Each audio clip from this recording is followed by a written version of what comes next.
التماس کرتا ہوں جناب ڈاکٹر اظہار گلزار صاحب سے، جو محقق بھی ہیں اور ریسرچ اسکالر بھی ہیں،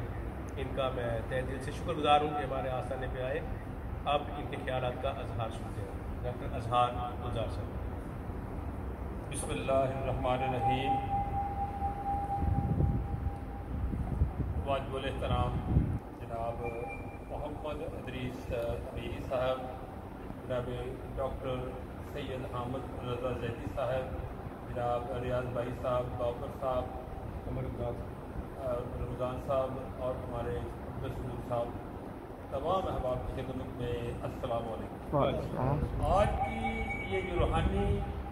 اور ایمانی وجدانی جو محفل پاک یہاں پر منعقد کی گئی ہے، قبلہ محمد اقبال امیری رحمۃ اللہ علیہ کی درگاہ پر، دربار عالیہ پر، تو سب سے پہلے میں جناب بھائی محمد ادریس اقبالوی صاحب کو خراج تحسین پیش کرتا ہوں کہ انہوں نے آج کی اس خوبصورت تقریب کا خوبصورت انتظام و انصرام کیا۔ ان کے تمام ساتھیوں نے، جملہ جتنے بھی ساتھی ہیں، انہوں نے بہت ہی محبت، عقیدت اور الفت کا ثبوت دیا۔ تو میں ان کی درازی عمر کے لیے اور تمام احباب جتنے بھی جنہوں نے دامِ در سخن حصہ دیا ہے، تمام کو خراج تحسین بھی پیش کرتا ہوں اور ان کی درازی عمر کے لیے دعا کروں۔ آج کی یہ تقریب جو ہے، دراصل جو حضرت قبلہ عبدالحی صاحب ہیں، ان کی جو کتاب ہے سیرت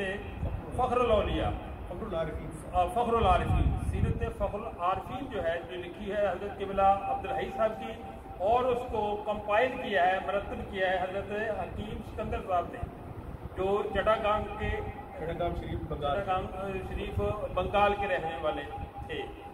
اور ان کی آج یہاں پر جو قیام ہوا ہے، وہاں ان کی یادوں کو تازہ کیا گیا ہے۔ مچھلی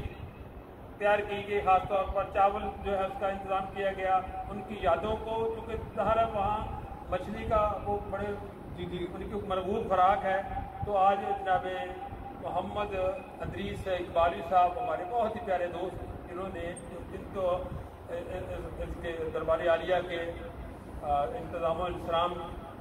ان کے حوالے ہے، تو انہوں نے بہت ہی اچھے طریقے سے آج کی اس محفل کو چار چاند لگائے۔